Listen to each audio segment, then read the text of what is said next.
Now it's a 9/9 life-linking, trampling, indestructible creature. Okay, well, that's going to be a big problem.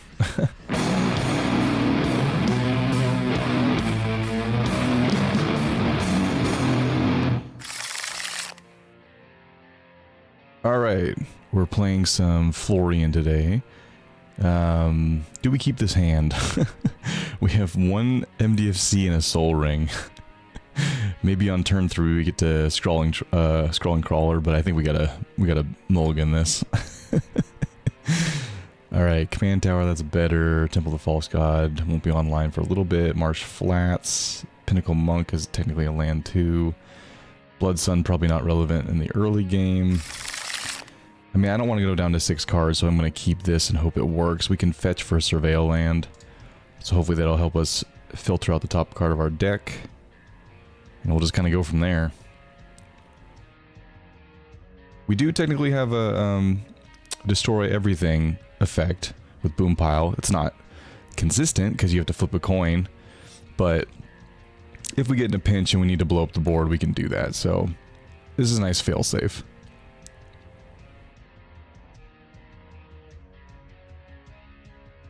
Let's see who we're playing today. So we're playing against the Scarab God. That's scary. The Tarrasque. Haste and Ward 10. Okay. As long as it was cast. Whenever it attacks, it fights target creature defending player controls. Okay. So like super mono green stompy. Cool. And Wart, Boggart Auntie.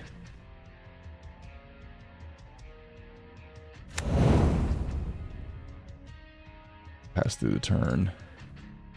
No possible play. At the beginning of your upkeep, you may return target goblin card from your graveyard to your hand. Okay. Rakdos Goblins, that's cool. You don't see that very often. And we're playing Florian, which is a Rakdos Group Slug deck. Okay, that makes me feel good. That works really well with our Marsh Flats. So let's go ahead and get a Surveil land.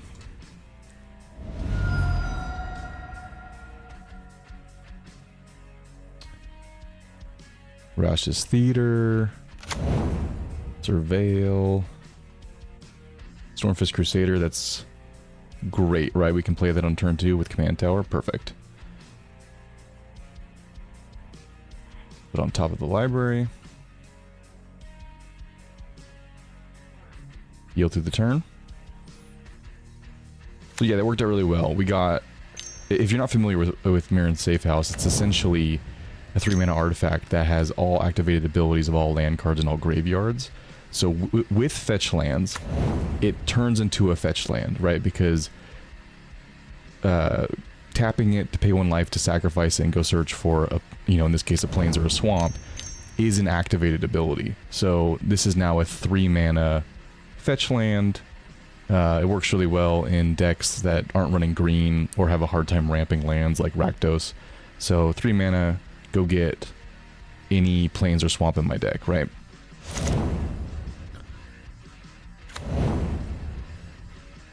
So we drew that, and we get the Stormfist Crusader, which is an ability to ping everyone and draw more cards. So it gets our Group Slug strategy online, it starts drawing us more cards. It's a good turn 2 play. Let's see what the table's doing. We've got Swamp, Shadow Spear, a Goblin, right? Pretty standard stuff for turn 2. Go ahead and play the Stormfist Crusader.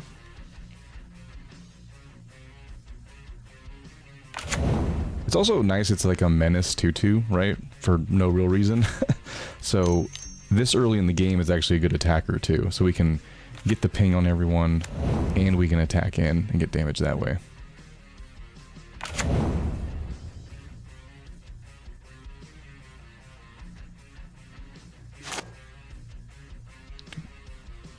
Alright, yield to the trigger. We'll always yield. And, ooh, Smoldering Marsh, okay. It's going to come into play tapped, but it's another dual land, so that helps Mana Fix us, gets us one step closer to Temple of the False God too. Yeah, what do we do? I think Sanctum of Stone Fangs is also a really good play right now, because we can play this tapped. Why don't we do that? Get multiple pingers online. This also gains us life incrementally. And, oh, this player already scooped. Oh, you gotta love playing online. Do we attack? I mean, we could, right? What, they're at 39, 30... I mean, we can attack the green player, I guess. And we're looking at only taking one on the backswing. Alright. Why not?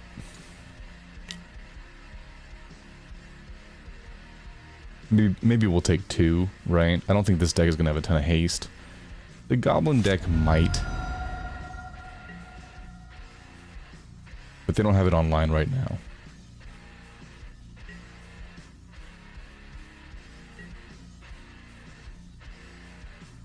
So in the chat, this player is saying that he kept a one-lander. I mean,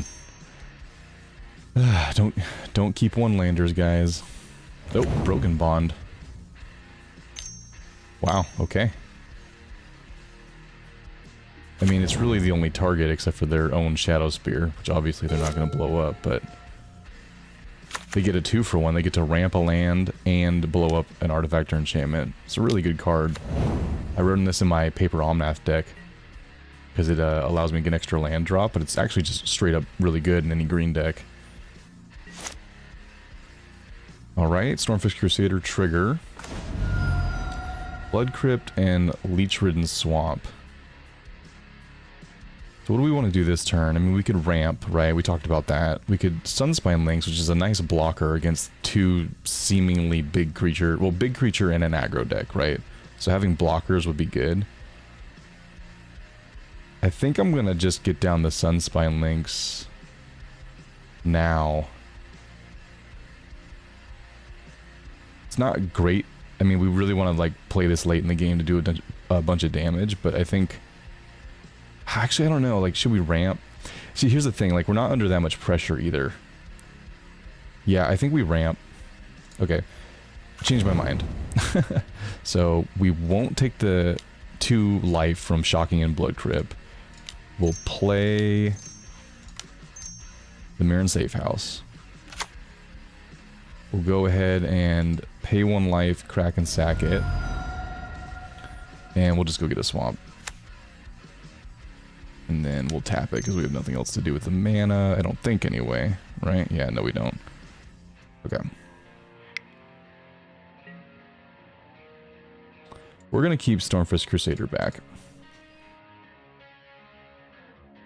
We're all at 36, you know. I think I'm good with that.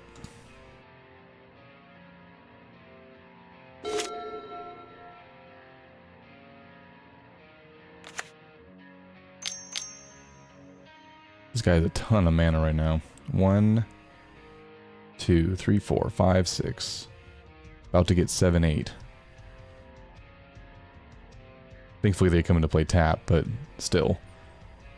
Next turn, if they make a land drop, they'll have 9. Compared to this player's 4 and my 5. We are Rakdos, though, and they are mono green, so they should be ramping better than us, but still. Okay, now it's a 2/3 lifelinking trampler. Who do they attack? Me. Alright, well. Take the 2. Again, we do have a fail-safe to get out of this if they, you know, play out their hands and put everything down on the board.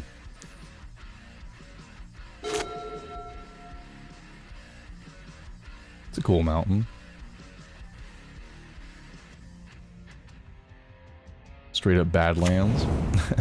Something I always say is nice about MTGO is that you can actually play true dual lands and they're not super expensive. Like, I think I bought my Badlands for like $4, right? Much better than the $5 to $1,000 that they cost in real life. Okay, Stormfist Crusader trigger. Blasphemous Act, okay. Well, that makes me feel a little bit better. I don't think we need to boom pile right away then. So, what do we do this turn? We can Florian. I mean, it's a really good blocker because it's a first striker. So I think we do that. We have really good mana too. Like all of our lands except for our basic swamp tap for both colors. So let's get Florian down. Let's see. Oh, I tapped wrong. Hold on. Control. Undo. Undo. This needs to be red. Now we can cast Florian. So let's get the Florian trigger, see what's on top. We have lands in our hand that we could play, like Temple of the False God, which is online now. So if we don't hit it like a 2 mana something, we can just take a land and hold the temple. I guess we'll attack with the Stormfist Crusader just to get extra triggers. Or dig a little deeper. It's one trigger, but we get to dig a little deeper the more damage we do. Since you attacked me, I get to attack you. They're very close to casting their commander, which is a 10-10 ward 10. This creature does 2 damage to target creature. Why are you I'm not attacking you. Why are you protecting the green player? I'm gonna put that in the chat. Interesting choice. The other player said the same thing. The green player said interesting. Okay, I mean, I don't have a response, so sure. Maybe they just don't want the pings. It was drawing everyone extra cards. We're all at like 35 life. Interesting choice. Okay, so we got Curse of Opulence and Urbrass Forge. Well, if we play the Temple of the False God, we can play the Urbrass Forge. We can also play Curse of Opulence and take the aggro off us. That's definitely also a really good option. But then we can't really do anything else with our turn. I think the herb... Oh man, that's a tough choice. I'm gonna take the Curse of Opulence. I think we need to push the aggro away from ourselves. Temple of the False God. Tap. Actually, we're gonna do the curse first. Where are you? Oh, you have to make it so small. Like, how am I supposed to see that? Okay, make you a little bit bigger. We're gonna cast the curse. We're gonna curse the goblin player for taking out our dude. Let's make the green player beat down the goblin player and make gold tokens while they do it. And then we can Temple the False God, add a red, we can Blood Sun, and turn off this Pyrite Sanctum and Mosswort Bridge. Draw a card.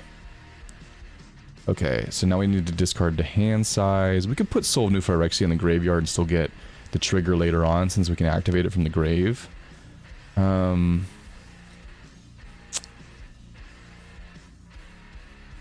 But I kind of want it. I kind of want the creature, so I think we're just going to get rid of the land. I think with the Curse of Opulence, we're going to be good on mana. Assuming that the green player attacks the red player. Does it have haste? No, thankfully.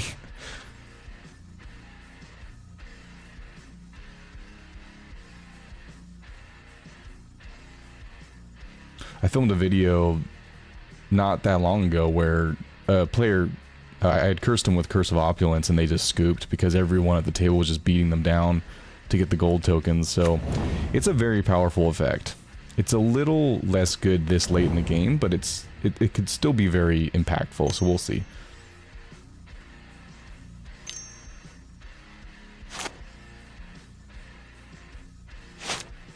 Definitely made my choice of who to curse a lot easier when the goblin player that wasn't even being attacked blew up my attacker. Yeah. Interesting choice, for sure. I would say too, just as like a little commander advice, if you're not the one being attacked, don't waste your resource to like blow up something. Just let the other player take the hit, right? Yeah, see, now they're attacking them because they want to get the gold token. So, okay. We can probably just yield this turn. We have nothing we can do. It's just the gold token giving us mana now, so the game's giving us the option to respond, but we don't have anything we can respond with. But that's why you don't do stuff like that. Just keep your resources for yourself. If another player at the table is attacking someone else besides you, just let it happen, right? Unless there's some effect that like then gets triggered and detriments the whole table, right? Then that's different. But if someone else is taking aggro, just let them take the aggro. You don't need to waste your resource. But they thought otherwise. So now they're getting attacked by a 4/5 with Indestructible, Lifelink, and Trample. Why does it have Indestructible? Am I missing something? Whenever another creature you control attacks, it gains Trample and Indestructible. Got it. Okay, so just when they're attacking, they're Indestructible. Put the Shadow Spear on the 8/8. Now it's a 9/9 life-linking, trampling, indestructible creature. Seems good. Okay, so this one is indestructible whether or not it's attacking. But it gives indestructible to other attacking creatures. Got it. Okay, well, that's going to be a big problem. That's going to be a big problem.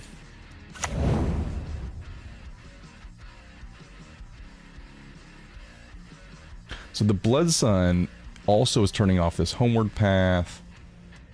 It's shutting down all these utility lands. It doesn't shut down their mana abilities, but any kind of non-mana ability gets turned off. So it's like a soft Blood Moon. I really like this effect. And it draws us a card on ETB, which is nice. Okay, maybe they're like a Goblin combo deck. Definitely possible in Commander. I'm not super familiar with all the Goblin combos. I just know that Goblin Welder is usually a part of them. So we'll see. The Indestructible 9/9 is making my Blasphemous Act and Boom Pile a lot less good.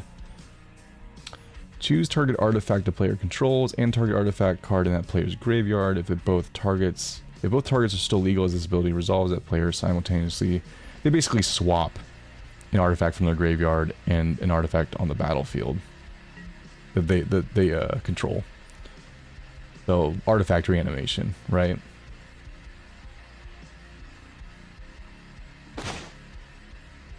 Any number of goblin cards and put those cards on top. Okay. Wonder if we have a way to make them shuffle.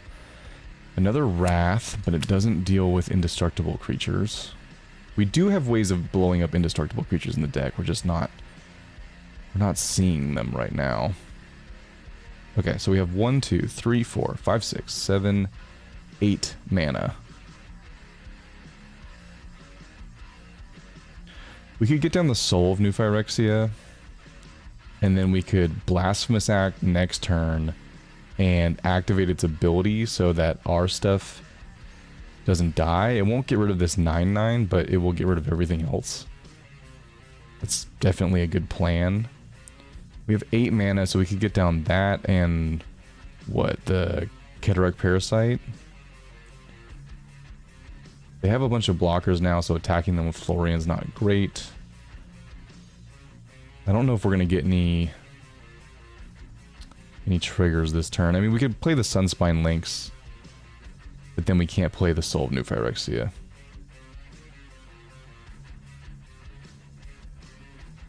We could play the Sunspine Links and Boom Pile.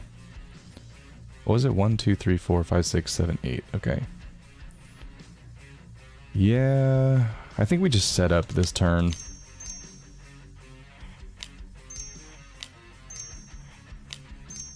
That's 6. Yep, Soul New Phyrexia. Hopefully the green player doesn't have more artifact removal. Or the red player, actually. We're kind of vulnerable both ways there. Cataract Parasite. And I guess we'll play the Pinnacle Monk tapped.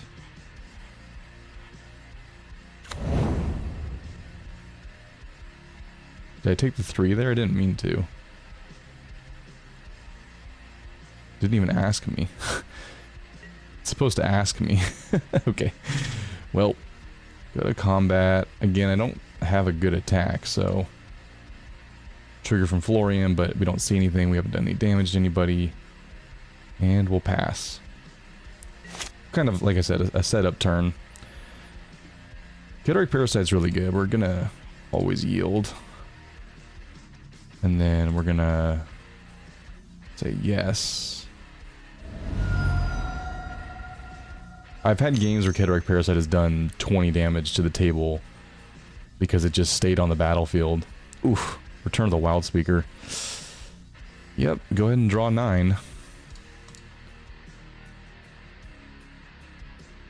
But Cataract Parasite's gonna do 9 damage to you.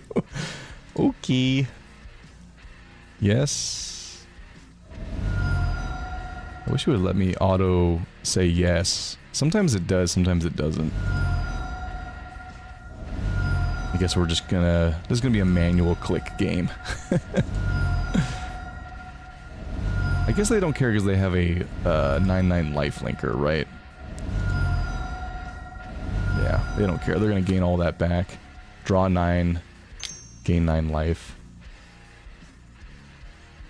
Wild Growth, sure. Ramp some more.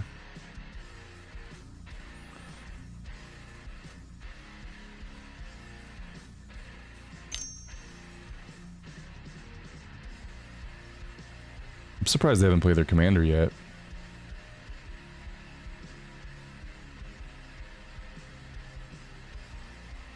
And they just ramp into the moon.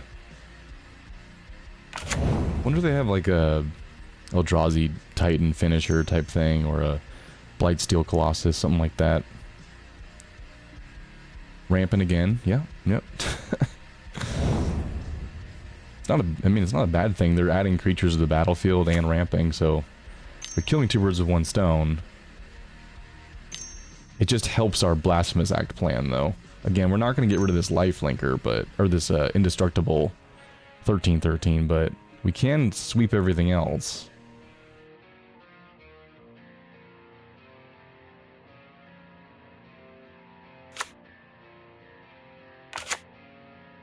And I think they basically tapped out, right? Yeah, well, now they did. Yep, more ramp. That's good, because now I don't need to worry about like a heroic intervention or some kind of make my whole board indestructible type effect. Who are they attacking? Me. It has trample, right? Yeah, so there's like basically no point in blocking. Yeah, I mean, we'll just take it. It doesn't have double strike, does it? No.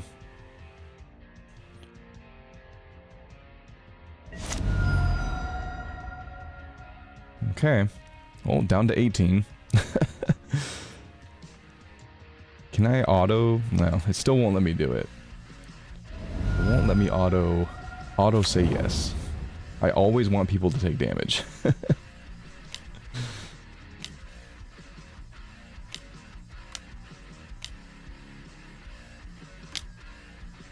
Okay, Muxus. Yeah. Yeah. Just making my Blasphemous Act better and better.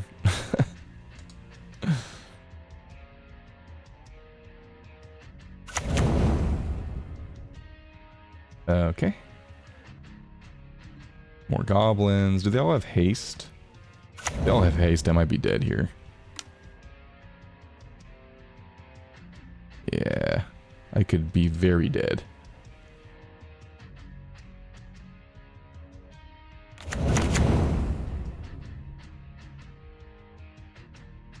Let's see.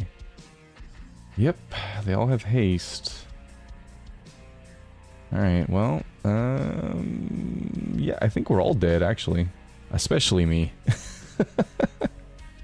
I was so close, too. Next turn, if I had survived, this would have been pretty good.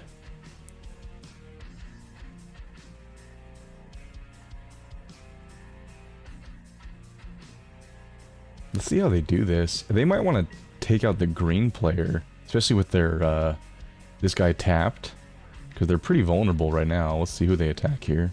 Yeah, these are all going at the green player. Yep. And we might... I mean, they're probably doing the math, right? They got to be doing the math.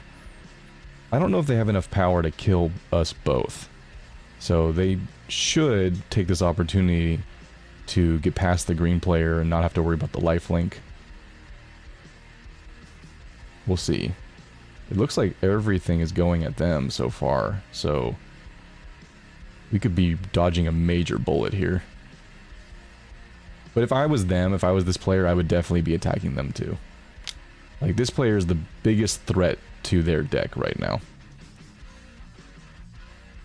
So yeah, they're taking all of this. I don't think I'm taking anything.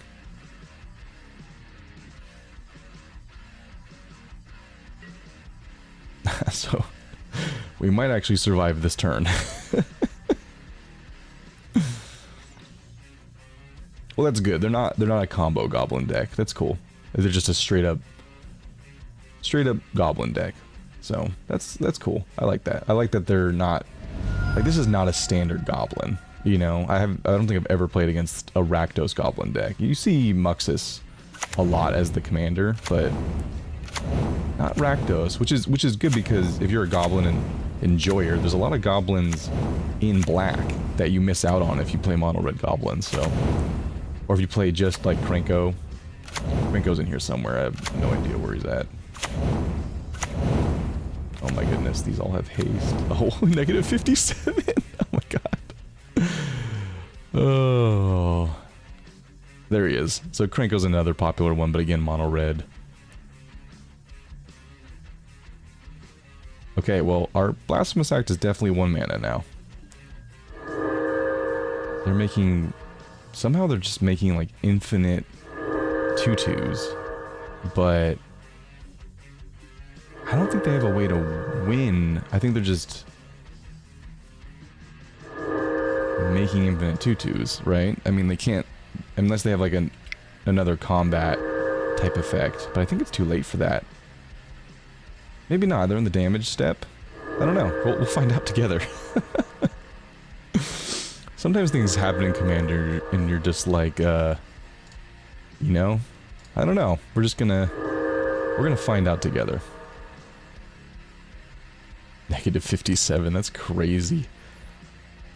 I feel like they had enough to kill us both then, if that's what they did, but I don't know. Sometimes math is for blockers, right? There's Kiki Jiki, so that's probably how they're doing all this. Muxus is a 29/29. Who's the big stompy deck now?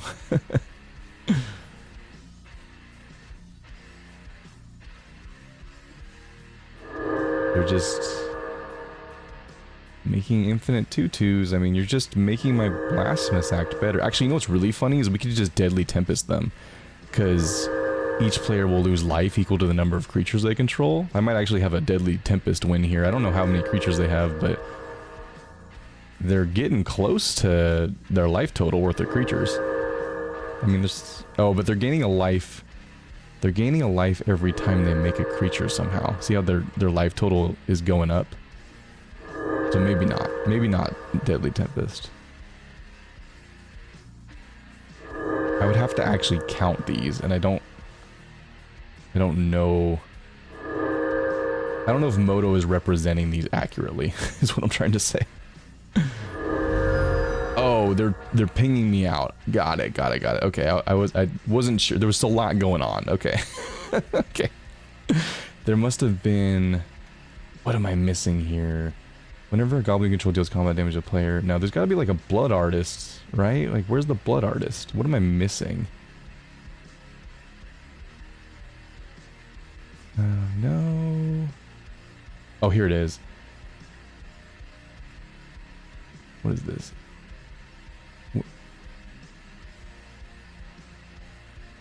So I think it says sacrifice a goblin, target player loses 1 life and you gain 1 life. So they weren't making more goblins that whole time. They were sacrificing them to drain me out. Okay, so they still won.